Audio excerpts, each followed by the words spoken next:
ਸਾਹਿਬ ਸ਼੍ਰੀ ਗੁਰੂ ਗ੍ਰੰਥ ਸਾਹਿਬ ਜੀ ਮਹਾਰਾਜ ਜੀ ਦੀ ਪਾਵਨ ਪਵਿੱਤਰ ਹਜ਼ੂਰੀ ਅੰਦਰ ਸੁਭਾਏਮਾਨ ਸਤ ਸੰਗੀ ਜਨੋ, ਆਓ ਗੁਰੂ ਚਰਨਾਂ ਵਿੱਚ ਬੈਠਣ ਦਾ ਸੁਭਾਗ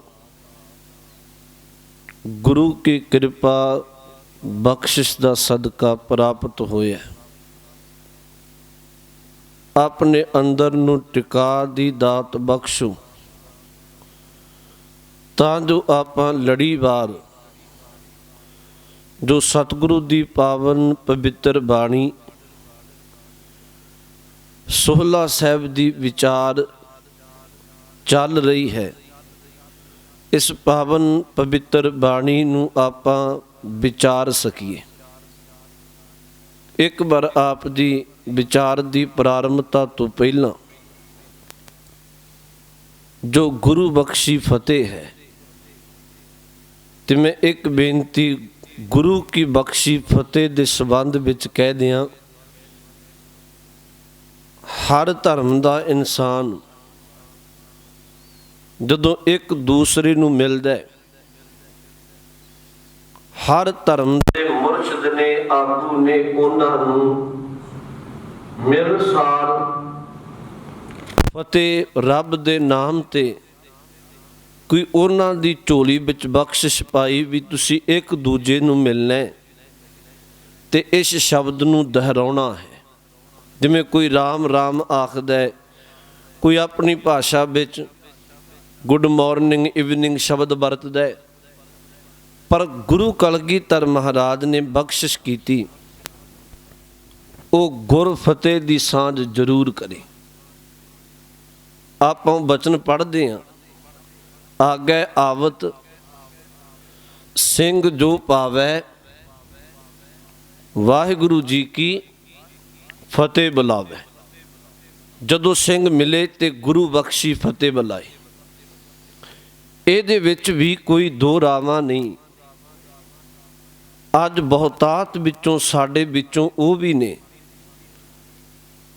ਜਿਹੜੇ ਗੁੱਡ ਮਾਰਨਿੰਗ ਇਵਨਿੰਗ ਕਹਿਣਾ ਜਾਂ ਸਤਿ ਸ੍ਰੀ ਅਕਾਲ ਕਹਿਣਾ, ਇਹ ਸ਼ਬਦ ਜਾਂ ਕੁਝ ਵੀ ਨਹੀਂ ਕਹਿਣਾ, ਜਾਂ ਫਤਿਹ ਵੀ ਅਧੂਰੀ, ਫਤਿਹ ਜੀ ਤੁਰੇ ਜਾਂਦਿਆਂ ਹੱਥ ਖੜੇ ਕਰ ਦੇਣਾ। ਪਰ ਪੂਰਨ ਤੌਰ 'ਤੇ ਮੈਂ ਜਿਹੜੀ ਬੇਨਤੀ ਕਹਿ ਲੱਗਿਆ, ਪੂਰਨ ਤੌਰ 'ਤੇ ਜਿਹੜੀ ਗੁਰੂ ਦੀ ਬਖਸ਼ੀ ਫਤਿਹ ਹੈ, ਸਾਡੇ ਵਿੱਚੋਂ ਉਹ ਵੀ ਨੇ ਜਿਹੜੇ ਇਸ ਫਤਿਹ ਨੂੰ ਬਣਾਉਣ ਲੱਗਿਆਂ ਬੁਲਾਉਣ ਲੱਗਿਆਂ ਉਹ ਆਪਣੇ ਅੰਦਰ ਸ਼ਰਮ ਦੀ ਮਹਿਸੂਸ ਕਰਦੇ ਨੇ। ਇਹਦੇ ਵਿੱਚ ਕੋਈ ਦੋ ਰਾਵਾਂ ਨਹੀਂ। ਪਰ ਗੁਰਮੁਖੋ ਇੱਕ ਗੱਲ ਚੇਤਾ ਰੱਖੋ, ਜਿੰਨੇ ਬਚਨ ਅਸੀਂ ਗੁਰੂ ਕੇ ਭੁਲਾਵਾਂਗੇ, ਸਾਡੇ ਆਪਸੀ ਅੰਦਰ ਪਿਆਰ ਨਹੀਂ, ਉੱਥੇ ਤਕਰਾਰ ਵਧੇਗਾ।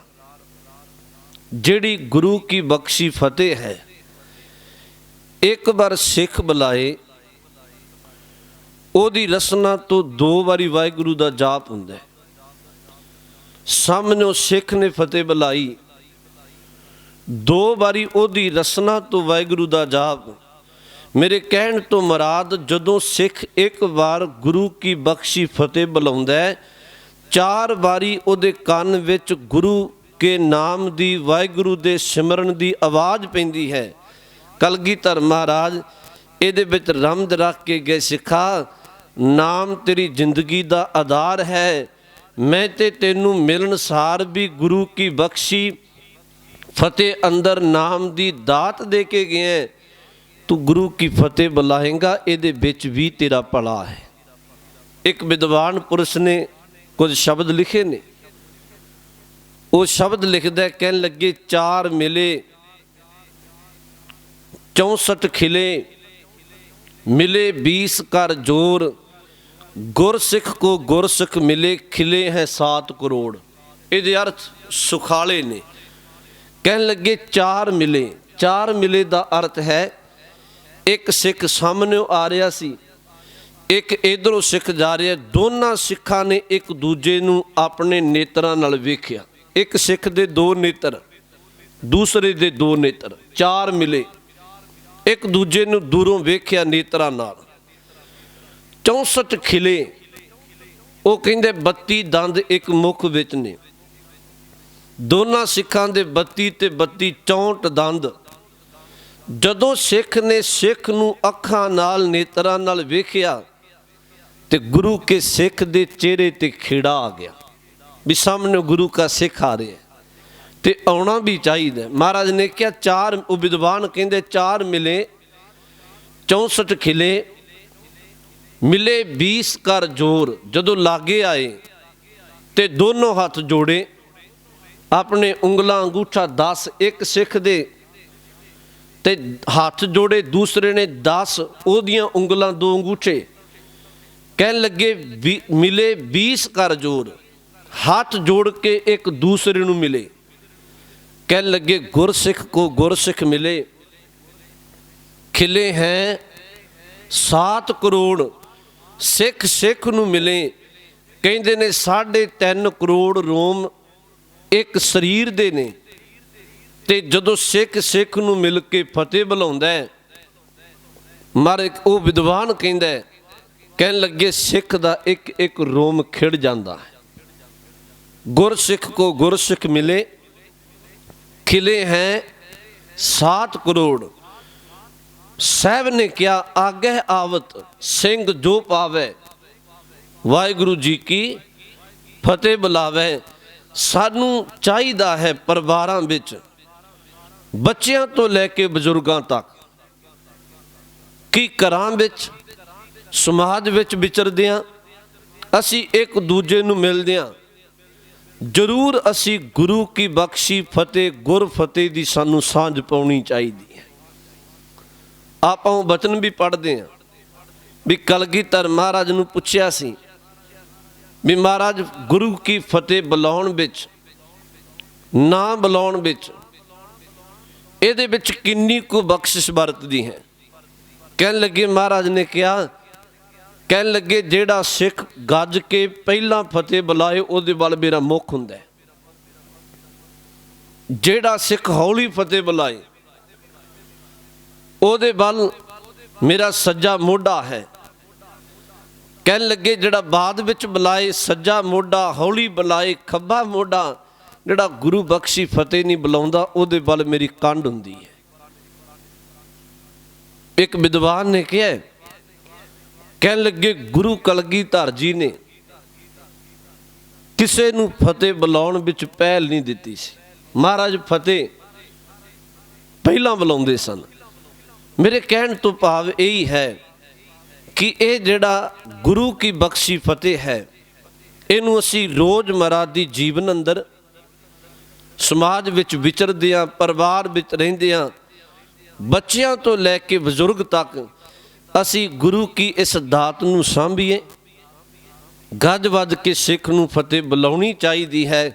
आओ एक बार विचार की आरंभता तो पहला गुरु बख्शी फतेह बुलाओ। आखो जी वाहिगुरु जी का खालसा, वाहिगुरु जी की फतेह।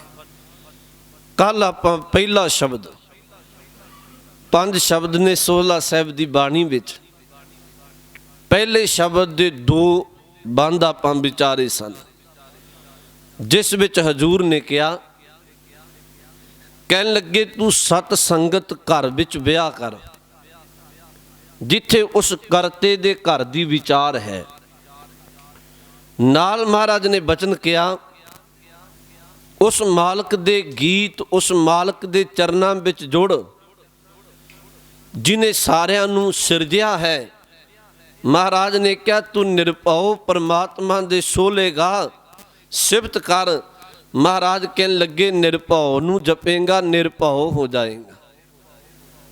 अखीर ते जड़ा कल क्या महाराज कहंदे मैं कुर्बान जाने जेड़े परमात्मा दे सोले परमात्मा दी सिफत करदे ने। वो वाहिगुरु परमात्मा नित नित जीड़े संभालीन संभालदा है। देखेगा देवनहार वो देखदा ते दातां दिंदा पे। फिर अगे क्या सी तेरे दाने कीमत ना पवे, तेरी दिती दात दी कोई कीमत नहीं पा सकता। तिस दाते कवन समार दातार तेरा की किसे अंत पाउणे। ये आपां कल विचारे। अज महाराज अगे कहंदे ने, कहन लगे संबत साहा लिखिया मिल कर पावो तेल, देहो सज्जन आसीस दियां जो होवै साहिब सो मेल। ये जिहड़ी बाणी दे अंदर महाराज ने तुकां वरतियां, शब्द वरते। पिंडां विच एक रौं एक रीत रही है, अज भी है। वो ये कि जदों एक बच्ची दा विआह होना सी ते विआह तो कुछ दिन पहला चाचियां ताइयां भैन भराइयां सारे रल के ਉਹਦੇ सिर विच तेल माइया पाउंदे सन। ਉਹਨੂੰ माइया शब्द वरतदे सन ते ਉਹਨੂੰ ਅਸੀਸਾਂ ਦੇਣੀਆਂ दो तरह दियां। असीस देनी भी तू अपने सहुरे घर विच जाके तेनू मान मिले, इज्जत मिले, सुख माणे। नाल कदी कदाई उन्हां नेत्रां विचों नीर भगाउणा भी जिस घर नूं तू अपना समझदी रही, अपना कह के पुकारदी रही, ਇਹਦੇ ਤੋਂ वक्ती तौर ते तेरा विछोड़ा पै जाएगा। हुण ये दावा खारज हो जाना, क्योंकि असली घर तेरा जिस घर में जाना तू वो है। ये महाराज ने उस रीत नूं लिया, उस रीत तो लैके महाराज ने ये शब्द वरते ने बाणी विच। एक एक शब्द के अर्थ नूं सुनियो। पहला वचन वरत्या संबत। संबत का अर्थ है जी साल, वरा। साहा लिखिया। साहा का अर्थ चिट्ठी लिखी गई है। संबत साहा लिखिया मिलकर पावो तेल, ते हे सज्जन सहेलियो मिल के मेरे सिर विच तेल पाओ। वो माइया पाउणा जिहड़ा। पर महाराज ने जिहड़ी इत्थे गल वो ते बाहरी भाव सी। महाराज ने इत्थे बाहरी एक रीत तो सतगुरु ने मनुखता नूं समझाउंदियां उन्होंने बदल के महाराज ने ये अंतरी भाव दिते ने। थोड़ा जा इनू समझियो। जिमें बाहरी तौर पर एक बच्ची का जन्म होया है, वो 18-20 साल 25 साल जवान हुई अपने माँ बाप के विहड़े विच रह के। फिर उहदा वर लभ्या जांदा है जदों विआहण जोग हो जाए। महाराज इनू कह रहे ने बाणी विच। परत के उस तो बाद वो एक दिन पक्का निश्चित किया जाता है साल विच दी, जिस दिन इहदा आनंद कारज होएगा। इत्थों तक कि वो टाइम भी निश्चित किया जाता है जिस वेले इहदा आनंद कारज होना है ते जदों इहदी डोली तुरनी है। विआह तो कुछ दिन पहला सारियां ने रल के खुशी दे गीत गाए। कदी कदी विजोग भी आया भी इन्हें अज घर छड्ड के 1-2 दिनों तक चले जाने। महाराज ने उस रीत नूं लिया ते जदों डोली तुरी माँ दे नेत्रां विचों नीर आया। हजूर ने पूछया भी माँ तेरे नेत्रां विचों नीर, ते हजूर नूं उस माँ ने कहा भी सतगुरु इस बच्ची नूं कुख तो जन्म दिता, इन्हें सीने दा सीर चुंगिया, परत के जवान हुई, पर अज ये बेगाने घर जांदी पई है, पराई हो गई। सतगुरु गुरु नानक साहब ने उथों ये शब्द लए। महाराज ने कहा माँ याद रख ते हर एक मनुख चेता रखे, जेड़ी बच्ची ब्याह के सौरे घर जाएगी उन्हें ते परत के 20 भरावां दे घर फेरा पा लेने। पर तू अपनी जिंद वाल ख्याल कर, तेरी जिंद दा वो दिन वो बरा वो समा बिल्कुल निश्चित किया होया है। जिस दिन मौत रूपी लाड़े ने ब्याहण आउणा, धी ब्याह के जाए वो परत के भरावां घर फेरा पा लैंदी है। पर महाराज ने कहा जिस दिन मौत लाड़ा जिंद नूं ब्याह के लै गया, इस जिंद ने परत के फेरा भी नहीं पाउणा। मारे कहन लगे तुसी बच्ची नूं असीस दिंदे हो, वो भले हो किते आसीस लो गुरु दी, बख्शिश लो। वो बख्शिश ये लो जिहड़े महाराज ने अगां जाके बचन वरतने ने, देहो सज्जन आसीसड़ियां जो होवै सहब स्यों मेल, मेरा सौ पति परमात्मा नाल मिलाप हो सके। हुण थोड़ा ये अर्थ नूं सुनियो। संबत, संबत दा अर्थ वो साल, वो वरा। साहा लिखिया, साहा दा अर्थ वो चिट्ठी लिखी हुई है जिस दिन तेनू रब दे घरों मौत दा बुलावा आ जाने। मैं पहला जिहड़ी बाहरी रस्म अर्ज कर दी, हुण इहदे अर्थ जिहड़े अंतरी भाव ने। संबत साहा लिखिया, हे बंदे वो तेरा समा, वो तेरा वरा, वो महीना, वो टाइम परमात्मा वल्लों लिखिया गया है जिस दिन तेनू रब दे घरों बुलावा आ जाने। संबत साहा लिखिया। महाराज ने क्या मिलकर पावो तेल, हे सखियो सहेलियो। इत्थे बच्ची दे सिर विच तां चाचियां ताईयां भैणां रल मिल के ये माइया पाउंदे ने। महाराज इत्थे कह रहे ने जिहड़ियां गुरमुख सखियां ने, बंदगी करन वालियां, वो जीव इस्त्रियां तुसी रल मिल के मेरे सिर विच तेल पाओ। केड़ा तेल पाओ, केड़ी बख्शिश करो। देहो सज्जन आसीसड़ियां, मैनू आसीस बख्शो। केड़ी जो होवै साहिब स्यों मेल, मेरा सौ पति परमात्मा नाल मिलाप हो सके। मैनू वो आसीस बख्शो। गुरु ग्रंथ साहिब जी की बाणी पढ़ो। महाराज ने बेअंत थावां ते कहा, बंदे तेरा समा, एक बचन आउंदा तुहानू सब नू चेता है। जदों बच्चे का जन्म हुंदा है, आपां जन्म सर्टिफिकेट बनाउने सारे, उत्थे टाइम समा दिन लिखिया जाता है। लिख के बनाईदा ने लिखती तौर पर। गुरु ग्रंथ साहिब ने एक गल कही, मारे कहंदे बंदे तेरा जन्म सर्टिफिकेट बाद विच बनदा है, पहला तेरा रब दे घर तू बिल्कुल लिखा के एक अपना मरण सर्टिफिकेट बना के आया। ये महाराज दी बाणी दे बचन ने। हजूर ने क्या मरण लिखाए। जवानी कलामी गल नहीं, जिमें अज भी बहुता तुसी किसी अदालत विच, किसी सरकारी दरबारे, वो कहंदा गल जुबान तो बोल के नहीं, मैनूं लिखती तौर ते दे। महाराज ने क्या बंदे तू मरण लिखाए मंडल में आए, तू अपना दिन समा निश्चित सब कुछ मौत दा लिखवा के आए हैं। चेता रख महाराज कहने लगे बाद विच तू इत्थे आए। मैं जिहड़ी बेनती कह रही है, जन्म सर्टिफिकेट बाद विच है। गुरु ग्रंथ साहिब ने क्या तेरा मरण दा सर्टिफिकेट पहला बनिया होया, वो लिखवाया होया। हुण महाराज ने बाणी विच बड़े बचन वरते। बाबे फरीद साहब दे कदे बचन पढ़ो, उन्होंने क्या जित दिहाड़ा धन वरी साहे लए लिखाए। जित दिहाड़ा धन वरी, जिस दिन दिहाड़ा दा अर्थ जित दिहाड़ा, जिस दिन धन वरी। धन दा अर्थ है जीव इस्त्री, वरी दा अर्थ है ब्याई गई, ब्याई जाएगी। जित दिहाड़ा धन वरी साहे लए लिखाई। साहे दा अर्थ वो चिट्ठी तू लिखवा के आया है, केड़ी जिस दिन मौत ने तेरी जिंद नू ब्याहना है।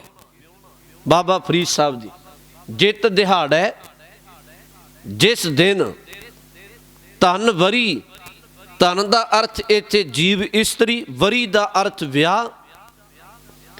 जिस दिन तेरी अंदर दी जिंद दा विआह होने मौत नाल, साहे लए लिखाए।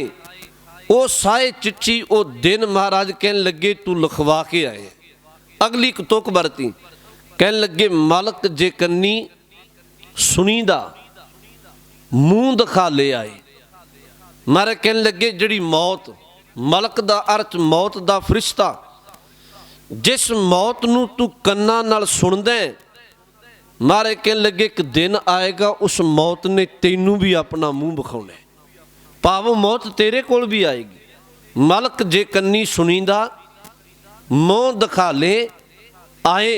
ते बाबे ने ते अगे क्या जिंद निमाणी कढ़ी है हड्डां कू कड़काए।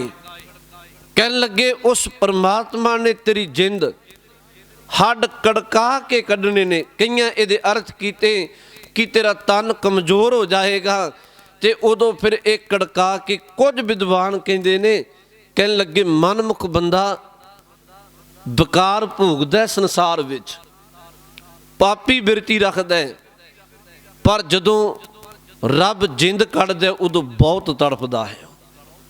ना तो वो समा बंदा किसी नूं दसन जोगा है, वो समय ही नहीं इस तरह का हुंदा दस सके।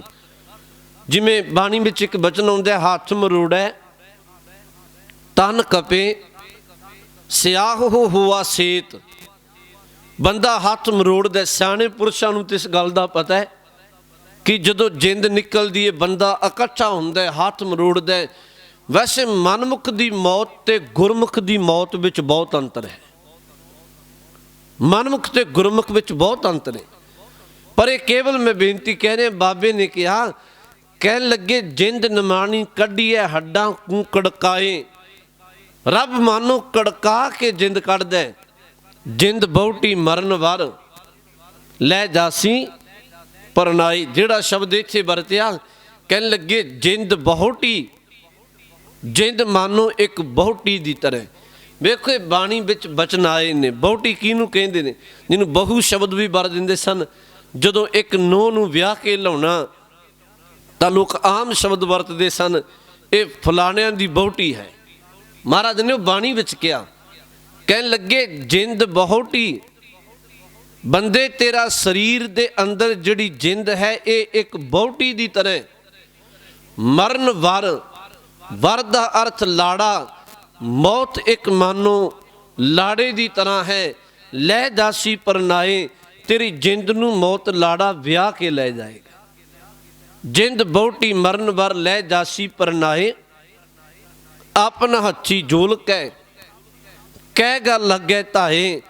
ये शरीर है जिहड़ा काया मानो अपने हाथ जिंद नूं तोड़ के फिर किहदा आसरा पकड़ेगा, ढेरी हो जाना है।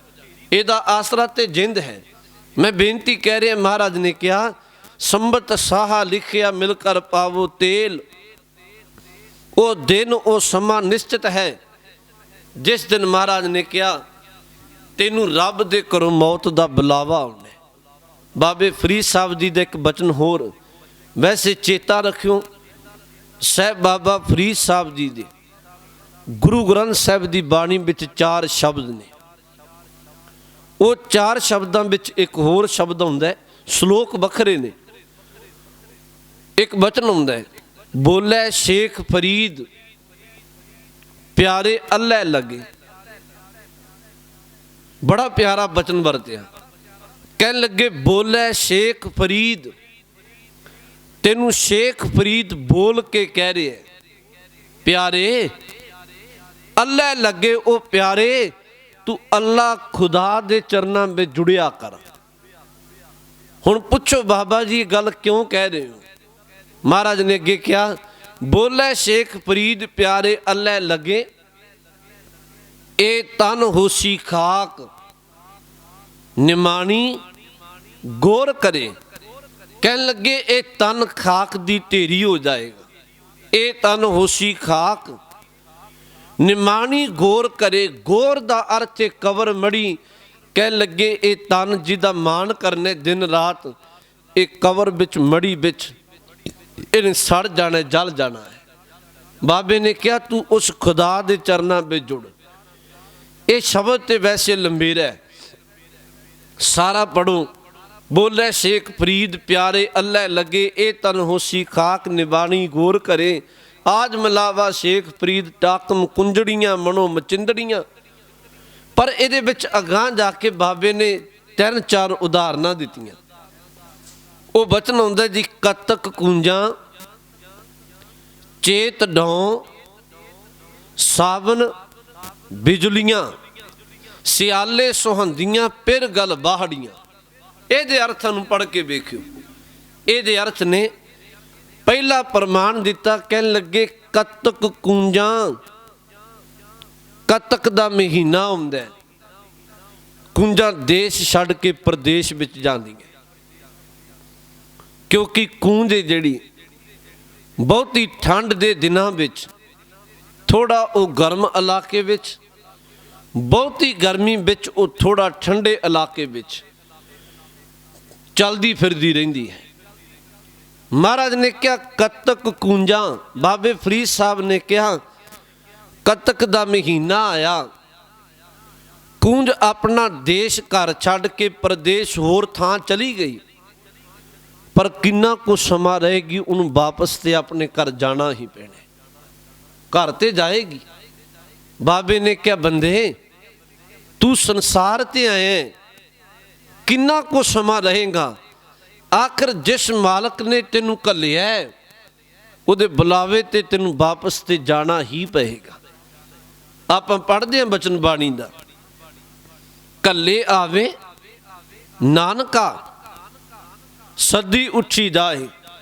ਮਾਰੇ ਕਹਿੰਦੇ ਤੂੰ ਘੱਲਿਆ ਆਏ ਕਿਸੇ ਦਾ, ਮਰਜ਼ੀ ਨਾਲ ਨਹੀਂ ਆਇਆ। ਯਾਦ ਰੱਖੋ ਕਿਸੇ ਦਾ ਘੱਲਿਆ ਆਇਆ ਹੈ ਤੇ ਜਦੋਂ ਉਹਦਾ ਬੁਲਾਵਾ ਆ ਗਿਆ ਤੈਨੂੰ ਵਾਪਸ ਵੀ ਜਾਣਾ ਪਏਗਾ। ਵਕਤੀ ਆਏ ਇੱਥੇ। ਇਹਨੂੰ ਕਿਹਾ ਕੱਤਕ ਕੂੰਜਾਂ। ਕੂੰਜ ਕਿੰਨਾ ਕੁ ਸਮਾਂ ਦੇਸ਼ ਛੱਡ ਕੇ ਪ੍ਰਦੇਸ਼ ਵਿੱਚ ਭੌਂਦੀ ਫਿਰਦੀ ਰਹੇਗੀ, ਆਖਰ ਉਹਨੇ ਆਪਣੇ ਦੇਸ਼ ਵਾਪਸ ਜ਼ਰੂਰ ਜਾਣਾ ਹੈ। ਅਗਲਾ ਇੱਕ ਬਚਨ ਵਰਤਿਆ ਚੇਤ ਡੌਂ। ਚੇਤ ਦਾ ਮਹੀਨਾ ਆਵੇ, ਕਹਿੰਦੇ ਨੇ ਜੰਗਲਾਂ ਵਿੱਚ ਅੱਗ ਲੱਗ ਜਾਂਦੀ ਹੈ। ਬਾਬੇ ਫਰੀਦ ਸਾਹਿਬ ਨੇ ਕਿਹਾ ਠੀਕ ਹੈ, ਚੇਤ ਦਾ ਮਹੀਨਾ ਆਇਆ, ਜੰਗਲ ਵਿੱਚ ਅੱਗ ਲੱਗੀ, ਪਰ ਚੇਤ ਦਾ ਮਹੀਨਾ ਵੀ ਕਿੰਨਾ ਕੁ ਸਮਾਂ ਰਹੇਗਾ, ਜੰਗਲ ਵਿੱਚ ਅੱਗ ਵੀ ਕਿੰਨਾ ਕੁ ਸਮਾਂ ਲੱਗੀ ਰਹੇਗੀ। ਆਖਰ ਵਕਤ ਆਏਗਾ ਇਸ ਅੱਗ ਨੇ ਵੀ ਬੁਝ ਜਾਣਾ ਹੈ। ਪ੍ਰਮਾਣ ਦਿੱਤਾ ਬਾਬੇ ਨੇ ਕਿਹਾ ਤੇਰੇ ਅੰਦਰ ਆ ਸਰੀਰ ਤੇਰਾ ਕਿੰਨਾ ਕੁ ਸਮਾਂ ਜਗੇਗਾ, ਕਿੰਨਾ ਕੁ ਸਮਾਂ ਰਹੇਗਾ। ਮਾਨੋ ਇਹ ਸਰੀਰ ਬਲਦਾ ਦੀਵਾ ਹੈ, ਜਗਦਾ ਹੋਇਆ ਹੈ। ਇਹਨੇ ਵੀ ਬਾਬੇ ਨੇ ਕਿਹਾ ਇੱਕ ਦਿਨ ਬੁਝ ਜਾਣਾ। ਤੀਸਰਾ ਪ੍ਰਮਾਣ ਦਿੱਤਾ ਕੱਤਕ ਕੂੰਜਾਂ ਚੇਤ ਡੌ ਸਾਵਨ ਬਿਜਲੀਆਂ। ਇਹ ਗੁਰੂ ਗ੍ਰੰਥ ਸਾਹਿਬ ਜੀ ਦਾ ਬਚਨ ਹੈ। ਮਾਰੇ ਕਹਿਣ ਲੱਗੇ ਸਾਉਣ ਦਾ ਮਹੀਨਾ ਆਇਆ ਤੇ ਬਿਜਲੀ ਆਕਾਸ਼ ਵਿੱਚ ਚਮਕਦੀ ਹੈ। ਬੰਦਾ ਤਰੇਂਦਾ ਆਕਾਸ਼ ਵਿੱਚ ਬਿਜਲੀ ਚਮਕਦੀ ਹੈ। ਬਾਬੇ ਫਰੀਦ ਸਾਹਿਬ ਨੇ ਕਿਹਾ ਕਿੰਨਾ ਕੁ ਸਮਾਂ ਚਮਕੇਗੀ? ਕੇਵਲ ਸਾਉਣ ਦਾ ਮਹੀਨਾ ਹੈ, ਇਹ ਆਕਾਸ਼ ਵਿੱਚ ਬਿਜਲੀ ਕੁਝ ਸਮਾਂ ਚਮਕੇਗੀ, ਵਕਤ ਆਉਣਾ ਇਹਦੀ ਚਮਕਣਾ ਵੀ ਬੰਦ ਹੋ ਜਾਏਗਾ। ਜਦੋਂ ਕਿਤੇ ਰੁੱਤ ਆਉਂਦੀ ਹੈ ਖਾਸ ਕਰਕੇ, ਉਦੋਂ ਮੀਂਹ ਵਰਦਾ, ਬਿਜਲੀ ਚਮਕਦੀ ਹੈ। ਬਾਬੇ ਨੇ ਕਿਹਾ ਕੱਤਕ ਕੁੰਜਾਂ ਚੇਤ ਡੌ ਸਾਵਨ ਬਿਜਲੀਆਂ। ਅਗਲਾ ਬਚਨ ਵਰਤਿਆ ਸਿਆਲੇ ਸੁਹੰਦੀਆਂ ਫਿਰ ਗਲ ਬਾਹੜੀਆਂ। ਸਿਆਲ ਦੀ ਰੁੱਤ ਆਈ ਤੇ ਜਿਹੜਾ ਪਤੀ ਪ੍ਰਦੇਸ਼ ਆਪਣਾ ਕਾਰ ਵਿਹਾਰ ਕਰਦਾ ਸੀ ਉਹ ਆਪਣੇ ਪਰਿਵਾਰ ਵਿੱਚ ਆਇਆ। ਪਰਿਵਾਰ ਨੇ ਬੈਠ ਕੇ ਉਸ ਆਪਣੇ ਪਤੀ ਦਾ, ਬੱਚਿਆਂ ਨੇ, ਘਰ ਵਾਲੀ ਨੇ ਨਿੱਘ ਮਾਣਿਆ, ਸੁਖ ਮਾਣਿਆ। ਕਹਿਣ ਲੱਗੇ ਜਿਹਨੇ ਕਿਰਤਕਾਰ ਦੂਰ ਕਰਨੀ ਹੈ ਉਹ ਕਿੰਨਾ ਕੁ ਸਮਾਂ ਰਹੇਗਾ।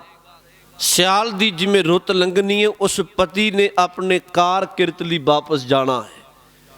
ਚਾਰ ਉਦਾਹਰਨਾਂ ਦੇ ਕੇ ਕੱਤਕ ਦੇ ਮਹੀਨੇ ਵਿੱਚ ਕੂੰਜ ਦੇਸ਼ ਤੋਂ ਪ੍ਰਦੇਸ਼ ਜਾਂਦੀ ਹੈ, ਪਰ ਆਖਰ ਉਹ ਵਾਪਸ ਮੁੜਦੀ ਹੈ।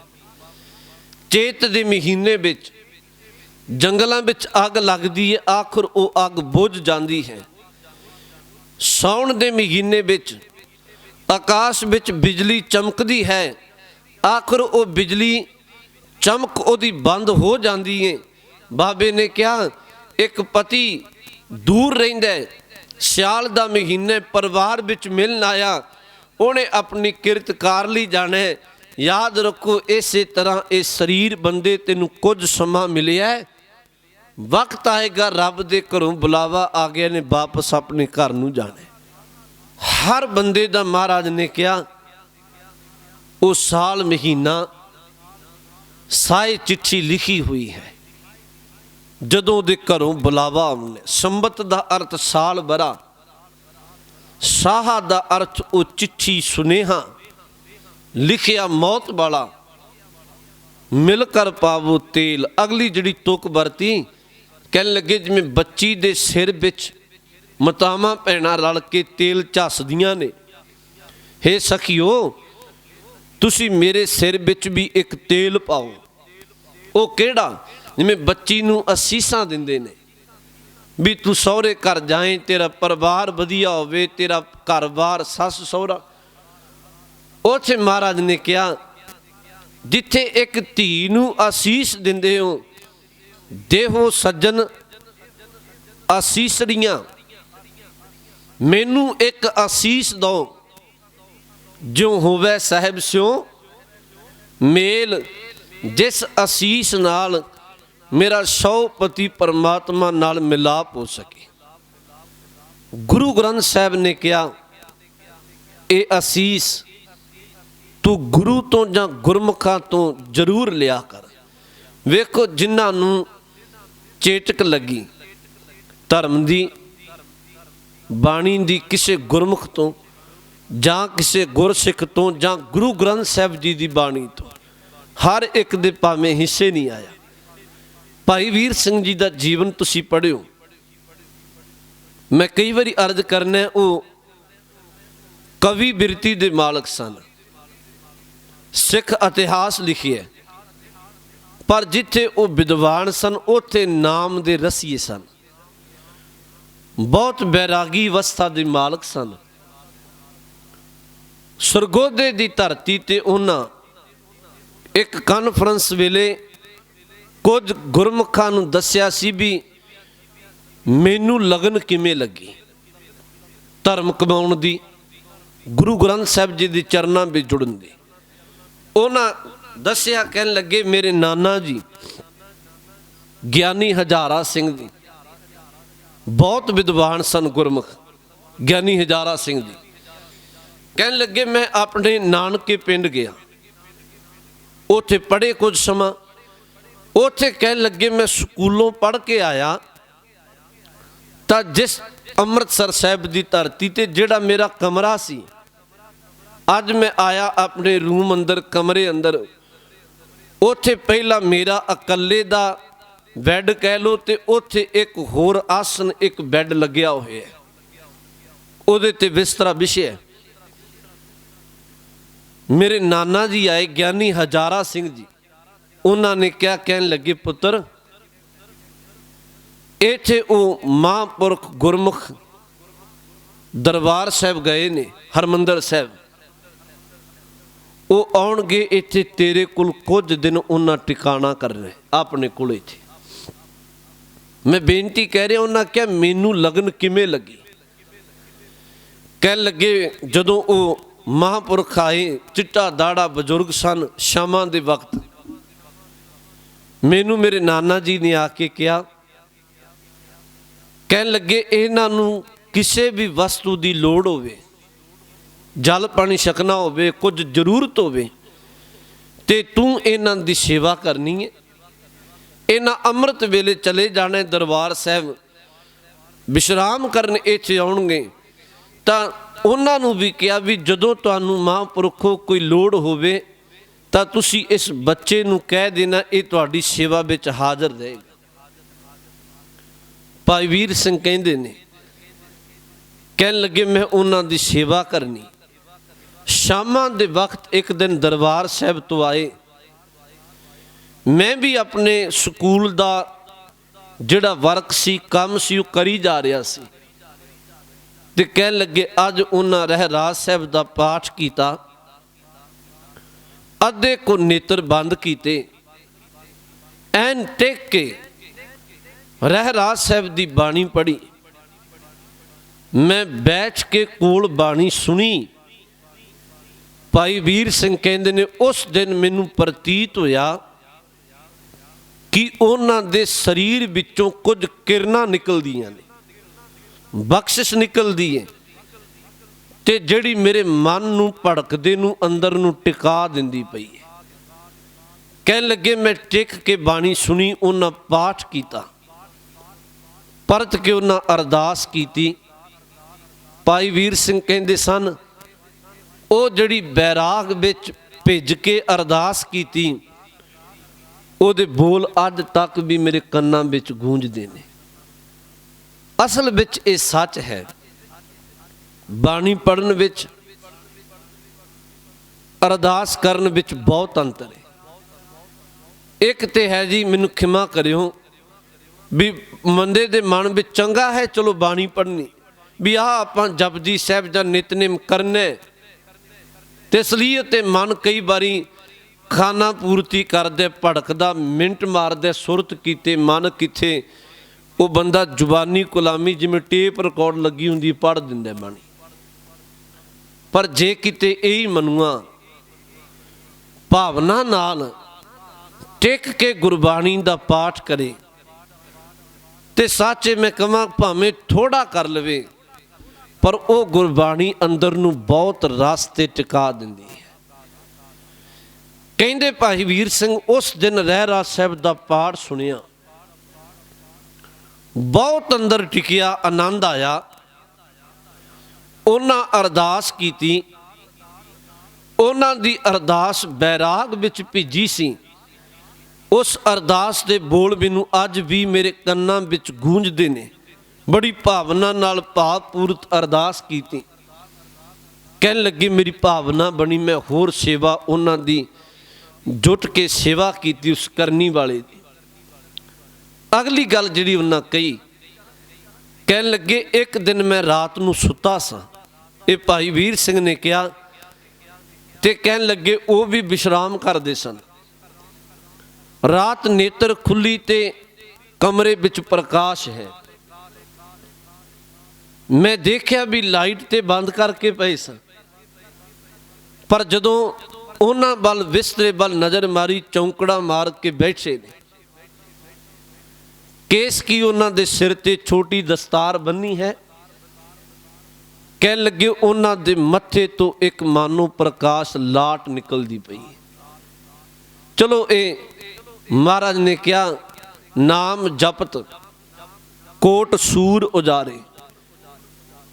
ਬਾਣੀ ਪੜਨ ਵਾਲਿਆਂ ਦੀ ਇਹ ਜਿਨ੍ਹਾਂ ਤੇ ਬਖਸ਼ਿਸ਼ ਵਰਤਦੀ। ਚਲੋ ਆਮ ਮਨਮੁਖ ਦੇ ਕਈ ਵਾਰੀ ਬੰਦਾ ਸੋਚਦਾ ਹੈ ਕਿਵੇਂ। ਕਹਿਣ ਲੱਗੇ ਮੇਰੀ ਇੰਨੀ ਭਾਵਨਾ ਬਣੀ, ਕੁਝ ਦਿਨ ਰਹੇ, ਉਹਨਾਂ ਸ੍ਰੀ ਦਰਬਾਰ ਸਾਹਿਬ ਜਾਣਾ, ਵਾਪਸ ਆਉਣਾ, ਮੈਂ ਸੇਵਾ ਕਰਨੀ, ਉਹਨਾਂ ਦੇ ਬਚਨ ਸੁਣਨੇ। ਇੱਕ ਦਿਨ ਕਹਿਣ ਲੱਗੇ ਉਹਨਾਂ ਯੱਕਾ ਮੰਗਾ ਲਿਆ, ਯੱਕਾ ਉਹ ਰੱਥ ਮੰਗਾਇਆ, ਤੁਰਨ ਲੱਗੇ। ਉਸ ਰੱਥ ਤੇ ਯੱਕੇ ਤੇ ਸਵਾਰ ਹੋਏ, ਉਤਰ ਕੇ ਮੇਰੇ ਨਾਨਾ ਜੀ ਨੂੰ ਫਤਿਹ ਬੁਲਾਈ, ਗਿਆਨੀ ਹਜ਼ਾਰਾ ਸਿੰਘ ਜੀ ਨੂੰ ਫਤਿਹ ਬੁਲਾ ਕੇ ਕਹਿਣ ਲੱਗੇ ਗਿਆਨੀ ਜੀ ਅਸੀਂ ਚੱਲੇ ਹਾਂ, ਜਦੋਂ ਤੁਹਾਨੂੰ ਕੋਈ ਮੈਂ ਜਾ ਕੇ ਖਤ ਪਾਵਾਂਗਾ, ਖਤ ਪਾਵਾਂ ਤੁਸੀਂ ਪਰਤ ਕੇ ਆ ਜਾਣਾ, ਜਿੰਨੀ ਛੇਤੀ ਹੋਵੇ ਮੇਰੇ ਕੋਲ ਪਹੁੰਚਣਾ। ਫਿਰ ਰੱਥ ਤੇ ਸਵਾਰ ਹੋਏ, ਫਿਰ ਉਤਰੇ, ਫਿਰ ਫਤਿਹ ਬੁਲਾਈ, ਫਿਰ ਇਹੀ ਸ਼ਬਦ ਵਰਤੇ ਜਦੋਂ ਮੈਂ ਖਤ ਪਾਵਾਂ ਤੁਸੀਂ ਸੁਨੇਹਾ ਪਹੁੰਚਣ ਸਰ ਆ ਜਿਓ।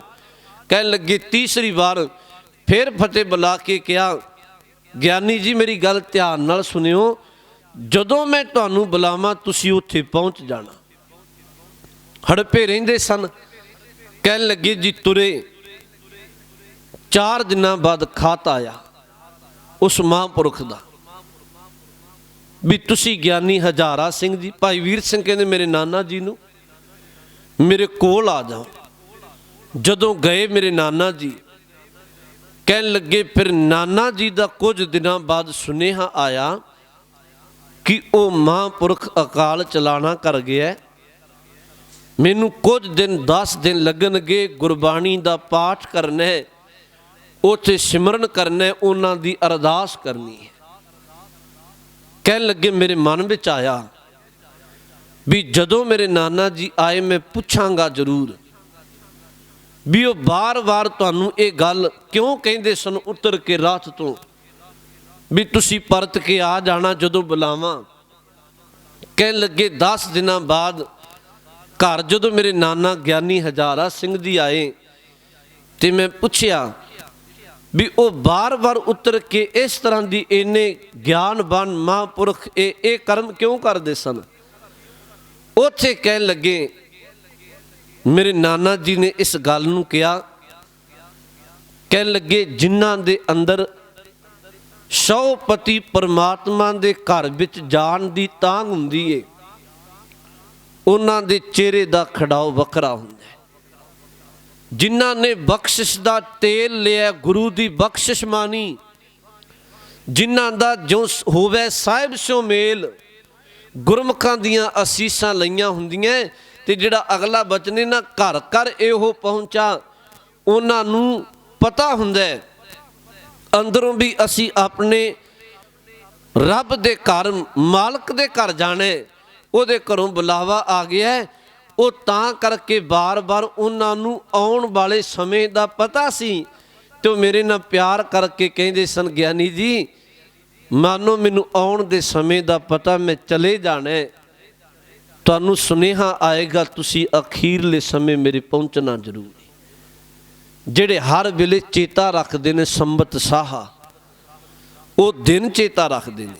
ਮਹਾਰਾਜ ਨੇ ਇਹਨੂੰ ਕਿਹਾ, ਫਿਰ ਇਸ ਸ਼ਬਦ ਵੱਲ ਧਿਆਨ ਦਿਓ। ਸੰਬਤ ਸਾਹਾ ਲਿਖਿਆ, ਮਿਲ ਕਰ ਪਾਵੋ ਤੇਲ। ਸੰਬਤ ਉਹ ਬਰਾ, ਉਹ ਸਾਲ, ਸਾਹਾ ਉਹ ਚਿੱਠੀ, ਲਿਖਿਆ ਹੋਇਆ ਸਾਡੇ ਮੌਤ ਦਾ ਸਮਾਂ। ਮਿਲ ਕਰ ਪਾਵੋ ਤੇਲ, ਜਿਹੋ ਸੱਜਣ ਆਸੀਸ ਦੀਆਂ, ਜਿਉ ਹੋਵੇ ਸਾਹਿਬ ਸਿਉ ਮੇਲ। ਮੈਨੂੰ ਆਸੀਸ ਬਖਸ਼ੋ, ਮੇਰਾ ਸੌਪਤੀ ਪਰਮਾਤਮਾ ਨਾਲ ਮਿਲਾਪ ਹੋ ਸਕੇ। ਅਗਲੇ ਬਚਨ ਵਰਤੇ, ਕਹਿਣ ਲੱਗੇ ਘਰ ਘਰ ਇਹੋ ਪਹੁੰਚਾ। ਇਸ ਪਾਠ ਦਾ ਜ਼ਰੂਰ ਖਿਆਲ ਰੱਖਿਓ। ਪੱਪੇ ਕੰਨਾ ਹਾਹੇ ਔਂਕੜ, ਚੱਚੇ ਕੰਨਾ ਪਹੁੰਚਾ। ਜਿਹਨੂੰ ਕੁਝ ਬੋਲੀ ਵਿੱਚ ਕਿਹਾ ਜਾਂਦਾ ਭੋਚੇ ਚਿੱਠੀ, ਉਹ ਸਦ। ਵੈਸੇ ਇਹਦਾ ਅਰਥ ਹੋਰ ਕਰੋਗੇ ਤੇ ਵਿਦਵਾਨ ਕਹਿੰਦੇ ਨੇ, ਜਿਵੇਂ ਇੱਕ ਸੱਜਣ ਹੁੰਦਾ ਸੀ ਜਿਹਦਾ ਕੰਮ ਸੀ ਲੜਕੇ ਵਾਲਿਆਂ ਦੇ ਘਰ ਵਿੱਚੋਂ, ਉਹਨੇ ਇੱਕ ਚਿੱਠੀ ਲੈ ਕੇ, ਭੋਚੇ ਚਿੱਠੀ, ਸੁਨੇਹਾ ਲੈ ਕੇ ਜਾਣਾ ਧੀ ਵਾਲਿਆਂ ਦੇ ਘਰ, ਜਾ ਕੇ ਦੱਸਣਾ ਵੀ ਫਲਾਣਾ ਦਿਨ ਪੱਕਾ ਕੀਤਾ ਗਿਆ, ਇਹਨੇ ਸੱਜਣ ਬਰਾਤ ਵਾਲੇ ਆਉਣਗੇ, ਆ ਉਹ ਖਾਣ ਪਾਣ ਵਿੱਚ ਚਾਹੁੰਦੇ ਨੇ, ਉਹ ਸਾਰਾ ਕਾਰ ਵਿਹਾਰ ਦੱਸਣਾ। ਮਹਾਰਾਜ ਨੇ ਕਿਹਾ ਜਿਵੇਂ ਉਹ ਚਿੱਠੀ ਲੈ ਕੇ ਜਾਂਦਾ, ਇਸੇ ਤਰ੍ਹਾਂ ਘਰ ਘਰ ਇਹੋ ਪਹੁੰਚਾ। ਘਰ ਘਰ ਮੌਤ ਦਾ ਪਹੁੰਚਾ, ਮੌਤ ਦੀ ਚਿੱਠੀ ਆਏਗੀ। ਘਰ ਘਰ ਇਹੋ ਪਹੁੰਚਾ, ਸਦਰੇ ਨਿਤ ਪਵਨ। ਨਿਤ ਮਾਲਕ ਦੇ ਘਰੋਂ ਕਿਸੇ ਨਾ ਕਿਸੇ ਨੂੰ ਸਦਾ, ਉਸ ਮਾਲਕ ਦੇ ਘਰੋਂ ਬੁਲਾਵਾ ਆ ਰਿਹਾ, ਉਹਦੇ ਘਰੋਂ ਸੁਨੇਹਾ ਆ ਰਿਹਾ।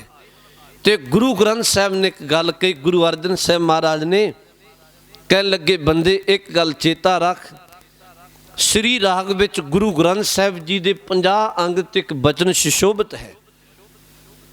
ਕਹਿਣ ਲੱਗੇ ਰੱਬ ਦੇ ਬਖਸ਼ਿਸ਼ ਹੈ, ਜਿੰਨਾ ਸਮਾਂ ਆਤਮਾ ਤੇਰੇ ਅੰਦਰ ਟਿਕਿਆ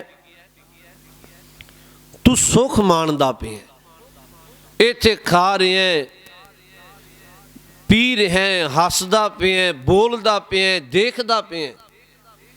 ਯਾਦ ਰੱਖੀ ਜਿਸ ਦਿਨ ਰੱਬ ਨੇ ਅੰਦਰ ਦੇ ਆਤਮਾ ਨੂੰ ਆਵਾਜ਼ ਮਾਰ ਲਈ ਤੇ ਅੰਦਰ ਦਾ ਆਤਮਾ ਉਡਾਰੀ ਮਾਰ ਗਿਆ, ਆ ਤੇਰਾ ਜਿਹੜਾ ਤਨ ਹੈ ਇਹ ਕੇਵਲ ਖਾਕ ਦੀ ਢੇਰੀ ਹੋ ਜਾਏ, ਕੁਝ ਵੀ ਨਹੀਂ।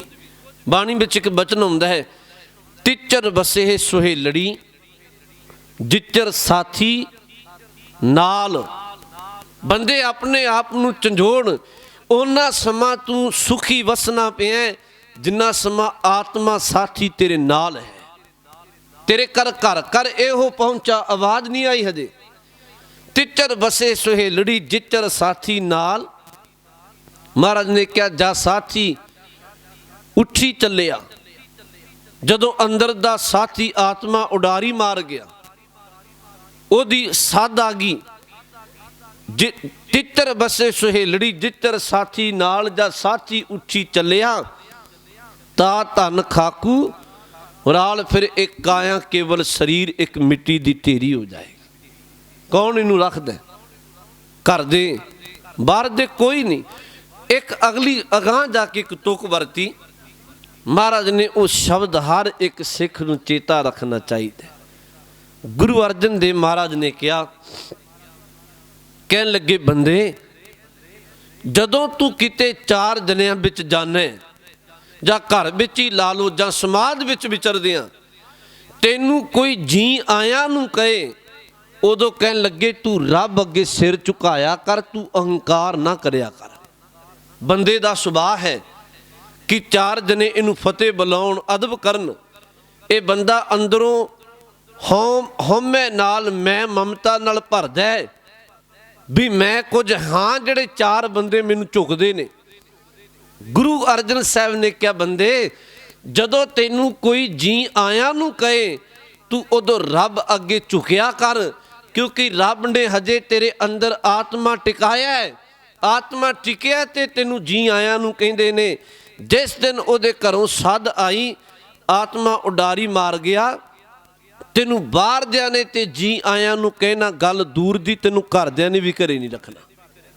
ਬਾਣੀ ਵਿੱਚ ਤੁਕ ਵਰਤੀ ਹਜੂਰ ਨੇ, ਜਿੱਚਰ ਵਸਿਆ ਕੰਤ ਘਰ, ਜਿੰਨਾ ਸਮਾਂ ਸੌ ਕੰਤ ਆਤਮਾ ਵਸਦਾ ਹੈ। ਜਿੱਚਰ ਵਸਿਆ ਕੰਤ ਘਰ, ਜੀਓ ਜੀਓ ਸਭ ਕਹਾਤ, ਤੈਨੂੰ ਜੀ ਆਇਆਂ ਨੂੰ ਕਹਿੰਦੇ ਨੇ।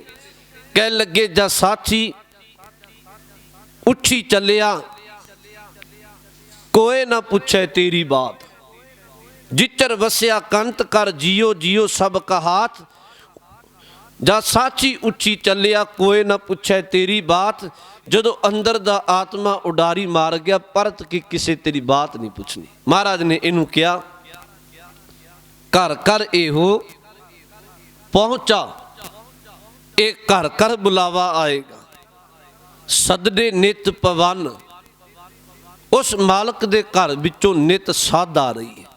ਮਹਾਰਾਜ ਨੇ ਬਾਣੀ ਵਿੱਚ ਇੱਕ ਹੋਰ ਬਚਨ ਕਿਹਾ, ਕਹਿਣ ਲੱਗੇ ਇਉਂ ਮਾਨੋ ਰੱਬ ਨੇ ਇੱਕ ਮੌਤ ਰੂਪੀ ਬਿੱਲੀ ਛੱਡੀ ਹੈ, ਤੇ ਜਿੰਨੇ ਜੀਵ ਨੇ ਇੱਥੇ ਸਾਰੇ ਮਾਨੋ ਚੂਹਿਆਂ ਦੀ ਤਰ੍ਹਾਂ ਨੇ। ਗੁਰੂ ਗ੍ਰੰਥ ਸਾਹਿਬ ਜੀ ਦਾ ਬਚਨ ਹੈ, ਜਿਵੇਂ ਬਿੱਲੀ ਦਾ ਕੰਮ ਹੈ ਚੂਹੇ ਪਕੜਨਾ, ਮਾਰੇ ਕਹਿਣ ਲੱਗੇ ਰੱਬ ਨੇ ਮੌਤ ਰੂਪੀ ਬਿੱਲੀ ਛੱਡੀ ਹੈ। ਜੀਵ ਜਿੰਨੇ ਨੇ ਇੱਥੇ ਮਾਨੋ ਚੂਹਿਆਂ ਦੀ ਤਰ੍ਹਾਂ ਨੇ, ਉਹ ਮੌਤ ਰੂਪੀ ਬਿੱਲੀ ਨਿਤ ਕਿਸੇ ਚੂਹੇ ਨੂੰ ਪਕੜਦੀ ਪਈ ਹੈ। ਮਹਾਰਾਜ ਨੇ ਉੱਥੇ ਬਾਣੀ ਵਿੱਚ ਕਿਹਾ, ਮਾਨਸ ਬਪਰਾ ਮੂਸਾ ਕੀਨੋ, ਮੂਸੇ ਦਰ ਤੇ ਚੂਹਾ, ਮਾਨਸ ਬਪਰਾ ਮੂਸਾ ਕੀਨੋ, बीच मलैया खई है रे। कहने लगे कि बिल्ली छड्डीए, मौत रूपी बिल्ली ने रोजाना किसी ना किसी ते झपट मारनी, वक्त आएगा उन्हें तेनू पकड़ना। इनू क्या घर घर एहो पहुँचा, सदने नित पवन। मारे कहने लगे उहदे घरों सदा आ रहा है। अखीर ते क्या सदनहारा सिमरिए, आ कर्म तू कर बंदे, ਜਿਹੜਾ ਤੈਨੂੰ ਸੱਦ ਘੱਲਦਾ, ਬੁਲਾਵਾ ਘੱਲਦਾ। ਮਾਰੇ ਕਹਿੰਦੇ ਤੂੰ ਉਹਨੂੰ ਸਿਮਰਿਆ ਕਰ, ਉਹਦੇ ਚਰਨਾਂ ਵਿੱਚ ਜੁੜਿਆ ਕਰ। ਗੁਰੂ ਨਾਨਕ ਸਾਹਿਬ ਕਹਿੰਦੇ ਉਹਨੂੰ ਚੇਤਾ ਕਰਿਆ ਕਰ। ਸਦਨਹਾਰਾ ਸਿਮਰਿਐ, ਨਾਨਕ ਸੇ ਦੇਹ ਆਵਨ। ਨਾਨਕ ਹੈ ਨਾਨਕ ਸੇ ਦੇਹ, ਇੱਥੇ ਦੇਹ ਦਾ ਅਰਥ ਉਹ ਦਿਨ, ਦੱਦੇ ਸਿਹਾਰੀ ਹਾਹਾ। ਨਾਨਕ ਸੇ ਦੇਹ ਆਵਨ, ਉਹ ਦਿਨ ਨੇੜੇ ਆ ਰਿਹਾ ਹੈ ਜਿਸ ਦਿਨ ਤੈਨੂੰ ਸੱਦਾ ਹੋਣਾ ਤੇ ਤੂੰ ਕਰਮ ਇਹ ਕਰ, ਜਿਸ ਮਾਲਕ ਦੇ ਘਰੋਂ ਸੱਦਾ ਹੁੰਦਾ ਉਸ ਮਾਲਕ ਨੂੰ ਤੂੰ ਸਿਮਰਿਆ ਕਰ, ਉਹਦੇ ਚਰਨਾਂ ਵਿੱਚ ਜੁੜਿਆ ਕਰ। ਸਤਿਗੁਰੂ ਗੁਰੂ ਨਾਨਕ ਸਾਹਿਬ ਮਹਾਰਾਜ ਨੇ ਇਹ 16 ਸਾਹਿਬ ਦੀ ਪਾਵਨ ਬਾਣੀ ਅੰਦਰ 5 ਸ਼ਬਦ ਨੇ। ਪਹਿਲੇ ਬਚਨ ਵਿੱਚ ਇਹ ਬਖਸ਼ਿਸ਼ ਕੀਤੀ, ਜਿਹਨੂੰ ਕੱਲ ਵੀ ਆਪਾਂ ਵਿਚਾਰਿਆ ਸੀ। ਕਹਿਣ ਲੱਗੇ ਤੂੰ ਉਸ ਘਰ ਵਿੱਚ ਵਿਆਹ ਕਰ ਜਿਸ ਘਰ ਵਿੱਚ ਪਰਮਾਤਮਾ ਦੀ ਸਿਫਤ ਓ ਸਲਾਹ ਹੁੰਦੀ ਹੈ। ਉਹ ਘਰ ਹੈ ਸਤ ਸੰਗਤ ਘਰ, ਗੁਰੂ ਚਰਨਾਂ ਵਿੱਚ ਬਹਿਣਾ। ਫਿਰ ਕਿਹਾ ਸੀ कहन लगे जिस मालक ने सब कुछ सिरजिया तू ओदे सिफत कर, ओदे गीत गा।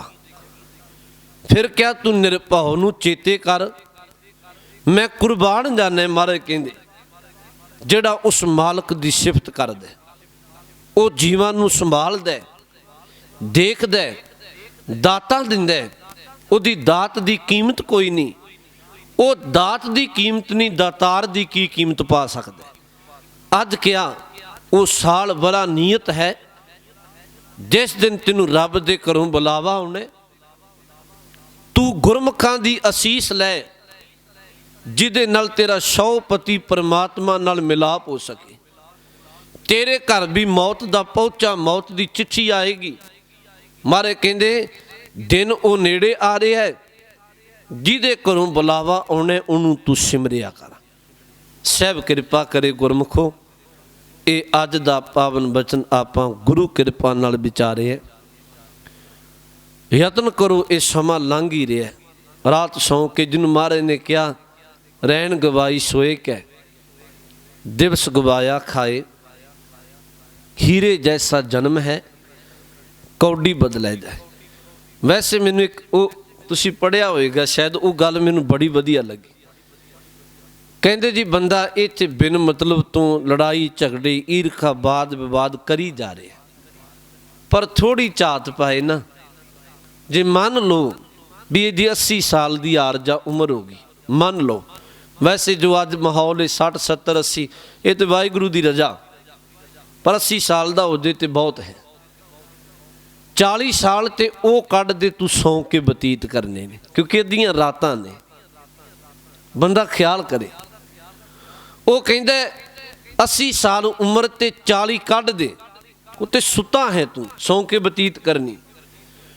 ते 15 को साल तेरे बचपन दे कढ़ दे, उदों तेनू समझ कोई नहीं एडी, बचपना है। 40 चो 40 कढ़े, वो पिछे 40 रह गए, 15 होर कढ़ दिते, पिछे 25 को साल रह गए। वो कहन लगे थोड़ी जी जिंदगी है, ਇਹਦੇ ਵਿੱਚ बिन मतलब तो वाद विवाद झगड़े अहंकार भरियां गल्लां ये ना कर। चंगा है थोड़े जे जीवन अंदर तू परमेश्वर की बंदगी करिया कर, उहदे चरनां विच जुड़िया कर। ये समा बार बार मिलना नहीं। सहब रहमत करे असी बाणी पढ़ के विचार के अमल करके लोक सुखीए परलोक सुहेले। नानक हर प्रभ आपे मेले, इन्नियां को बेनतियां प्रवान करियो। भुल चुक दी खिमा जी आखो जी। वाहिगुरू जी का खालसा वाहिगुरू जी की फतेह।